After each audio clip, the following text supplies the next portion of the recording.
Question है हमारा, find the value of 0.0000064 raise to the power 5/6 divided by 0.00032 raise to the power 6/5। तो इस question को हमें सॉल्व करना है और इन चार में से कोई ना कोई एक इसका सॉल्यूशन है।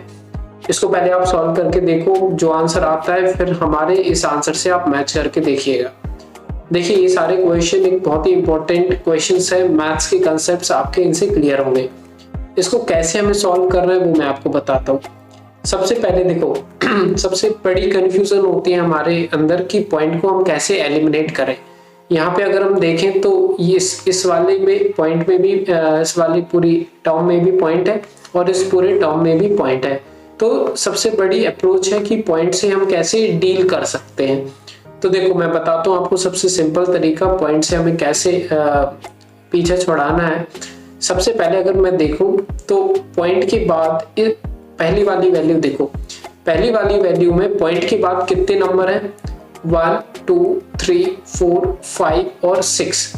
पॉइंट के बाद 6 नंबर है इस पहली वैल्यू में, ठीक है। तो मैं क्या करूंगा, मैं सीधा 64 लिखूंगा और पॉइंट के बाद जो मेरे 6 नंबर हैं उसको मैं नीचे लिख दूंगा 1 2 3 4 5 6, नीचे 60 आपको लिख देने हैं, ठीक है। तो ये पॉइंट हमारा हट जाता है। ये हमारी एक प्रोसेस ही होती है मैथमेटिक्स की। और इसके बाद इसको ब्रैकेट में लिख के 5/6 एज इट इज लिख दो, क्लियर है। इसके बाद डिवाइड लगाएंगे। फिर देखो अब सेकंड वाली अगर मैं वैल्यू देखूं तो सेकंड वाली वैल्यू में भी पॉइंट है और इस पॉइंट के बाद कितने नंबर्स हैं 1 2 3 4 5 नंबर्स हैं। तो मैं क्या करूंगा 32 लिखूंगा डायरेक्ट और नीचे 5 जीरोस लगा दूंगा 1 2 3 4 5, क्लियर। और इसको मैं लिख दूंगा 6/5, क्लियर है। अब हम आगे बढ़ते हैं, ध्यान से देखो 64 है हमारा। अगर मैं देखूं पहली वैल्यू में 64 है। अब 64 को क्या मैं किसी और तरीके से लिख सकता हूं? तो 64 को देखो हम कैसे लिख सकते हैं, मैं बताता हूं आपको। 64 को आप प्राइम फैक्टराइज करके देखो ये तो एक शॉर्ट मींस लॉन्ग मेथड में आपको बता रहा हूँ। जब आप मैथ्स के एक्सपर्ट हो जाओगे आप डायरेक्ट बता सकते हो 64 को हम किस तरह से लिख सकते हैं। आपको सॉल्यूशन अगला स्टेप खुद ब खुद दिखाई देगा, क्लियर। लेकिन अभी आप इनिशियल स्टेज पर हैं तो मैं आपको पूरा एक्सप्लेनेशन दे रहा हूँ। 64 को जब हम डिवाइड करेंगे तो 2 2 3 6 2 2 4 इस तरीके से प्राइम फैक्टराइज करना पड़ेगा। 2 16 32, 2 8 16, 2 4 8, 2 2 4 एंड 2 1 2, क्लियर। अब 64 को अब मैं किस तरह से लिख सकता हूँ, देखो 64 को मैं लिख सकता हूँ, कितने 2 आ गए हमारे 1 2 3 4 5 6 2 आ गए। तो 64 को मैं 1 2 3 4 5 और 6 2, और इसको मैं और किस तरह से लिख सकता हूँ 2 रेज़ टू द पावर 6। तो 64 को किस तरह से लिखा जा सकता है 2 रेज़ टू द पावर 6 के फॉर्म में। तो आप ध्यान से देखना 64 को मैं क्या कर रहा हूँ, इस 64 को मैं लिख रहा हूँ 2 रेज़ टू द पावर 6। अच्छा नीचे डिनोमिनेटर में अगर आप देखो तो कितने जीरो हैं 6 जीरो हैं। तो इसको भी मैं क्या लिख सकता हूँ 10 की पावर 6 लिख सकता हूँ। देखो 1 2 3 4 5 6 जीरो हैं, यस। और उसके बाद मैंने क्या किया 5/6 पावर एज इट इज लिख दी, क्लियर। अब बात आती है हमारी 32 की। तो 32 को भी करके देख लो जरा, 32 को भी करके देखो, जैसे 64 को किया ऐसे 32 को भी करो। तो 2 से करेंगे 2 16 जा 32, फिर 2 8 जा 16, 2 4 जा 8, 2 2 जा 4 और 2 1 जा 2, क्लियर। अब कितने 2 आ गए 1 2 3 4 और 5। तो 32 को कैसे लिख सकता है 1 2 3 4 5 बार 2 लिख सकते हैं। और इसी तरीके से 32 को 5 बार 2 लिखा तो 2 रेज़ टू द पावर 5 हम इस तरह से लिख सकते हैं। तो 32 की जगह क्या लिखा जा सकता है 2 रेज़ टू द पावर 5। तो मैं यही कर रहा हूँ, इस 32 की जगह मैं क्या लिख रहा हूँ 2 रेज़ टू द पावर 5। और डिनोमिनेटर में अगर देखें तो 5 जीरोस हैं, तो मैं क्या लिख सकता हूँ 10 रेज़ टू द पावर 5। और इस कंप्लीट ब्रैकेट को बंद करके मैंने 6/5 इस तरह से लिख दिया, क्लियर है। अब आगे बढ़ते हैं।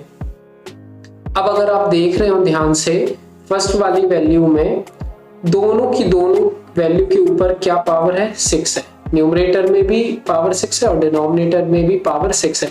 तो मैं क्या करूंगा, एक बार ही लिखूंगा, मतलब 2/10 मैंने लिखा और उसकी पावर मैंने क्या लिख दी, 6। क्लियर। लेकिन इसके ऊपर भी एक 5/6 की पावर थी, तो मैं उसको किस तरीके से लिखूंगा, मल्टीप्लाई 5/6। समझ में आ रहा है। ये जो 2 और 10 के ऊपर जो पावर 6 थी ये मैंने यहाँ पर अलग से लिख दी, और ये जो बड़ी पावर थी 5/6 ये मैंने एज इट इज यहाँ पर लिखी हुई है। क्लियर। अब हम आगे बढ़ते हैं।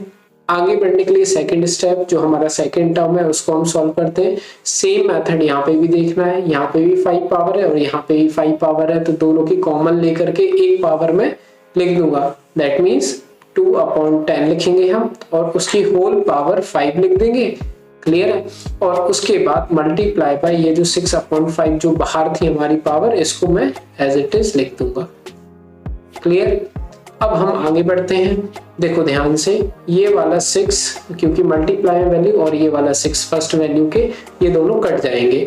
इन द सेम मैनर अगर मैं सेकंड वैल्यू में आऊं तो ये वाला 5 और ये वाला 5 दोनों मेरे कैंसिल आउट हो जाएंगे, कट जाएंगे। अब उसके अलावा अब देखो, पहले मैं लिख देता हूँ 2/10 लिखा मैंने और अब सिर्फ पावर बची इसके ऊपर 5। क्लियर। और इन द सेम मैनर 2/10 लिखा मैंने और इसके ऊपर भी पावर क्या बची, सिर्फ 6 बची। क्लियर। अब इसके बाद हम क्या कर सकते हैं, 2 और 10 को भी कैंसिल आउट कर सकते हैं चाहो तो, और अगर नहीं चाहो तो भी अभी इनिशियली ऐसी कोई वो जरूरत नहीं है। देखो अब हम क्या करते हैं, अब इनके बीच में डिवाइड का साइन है तो डिवाइड का साइन लगा दो। जैसे 2/10 लिखा और उसकी पावर 5 लिखी और होल अपॉन 2/10 लिखा, उसकी पावर है हमारी 6। क्लियर।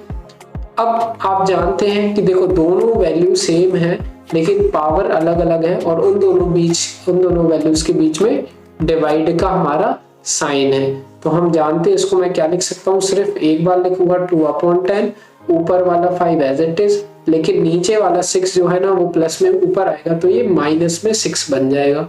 बेस सेम होती है तो पावर सब्ट्रैक्ट हो जाती है जब डिनोमिनेटर में रहती है, मीन्स अपॉन में रहती है वैल्यूज। तो अब क्या करेंगे, 2/10 मैंने एज इट इज लिखा, ठीक है, 5 में से 6 जाएगा तो -1 बचेगा। क्लियर है। अच्छा, अब अंदर वाली वैल्यू को भी हम काट लेते हैं, या फिर पहले भी आप काटना चाहते थे, कैंसिल आउट सिंपलेस्ट फॉर्म में लगाना चाहते थे तब भी कर सकते थे। 2 1 2 और 2 5 10, मतलब हमारी अंदर वाली वैल्यू क्या बन रही है, 1/5 और उसकी पावर -1। अब हम जानते हैं कि अगर वैल्यू देखो पावर अगर माइनस में हो तो इसको हम प्लस में कर सकते हैं, बस हमें रेसिप्रोकल कर देनी रहती है वैल्यू। दैट मीन्स 1/5 लिखा है तो 5/1 लिख देंगे तो ये पावर क्या हो जाएगी मेरी, +1 हो जाएगी। और हम जानते हैं पावर अगर 1 होती है तो वैल्यू पे कोई इफेक्ट नहीं पड़ता है, तो मतलब इसको मैं 5/1 लिख सकता हूँ और 5/1 का मतलब होता है 5 ही अकेला। तो आंसर हमारा क्या आ गया बच्चों, 5। This is the answer. तो हमारा अगर ऑप्शन देखें तो सी ऑप्शन हमारा करेक्ट है और इस वैल्यू का आंसर, इस क्वेश्चन का आंसर है 5। देखिए इसको मैं बहुत सिंपलेस्ट फॉर्म में समझाने की कोशिश कर रहा हूँ इसलिए वीडियो की लेंथ भी थोड़ी सी बड़ी हो सकती है, लेकिन इससे क्या होगा कि आपके कंसेप्ट क्लियर होंगे, इससे आपके मैथ्स के कंसेप्ट क्लियर होंगे। मैथ्स के जो भी आप एग्जाम देंगे, भले वो कॉम्पिटिटिव हो या फिर आपके नॉर्मल एग्जाम्स हो, इनमें आपको प्रॉफिट होगा डेफिनेटली। क्लियर। तो बस इस तरीके से काफ़ी सारे वीडियोस हम बना चुके हैं मैथ्स के सारे।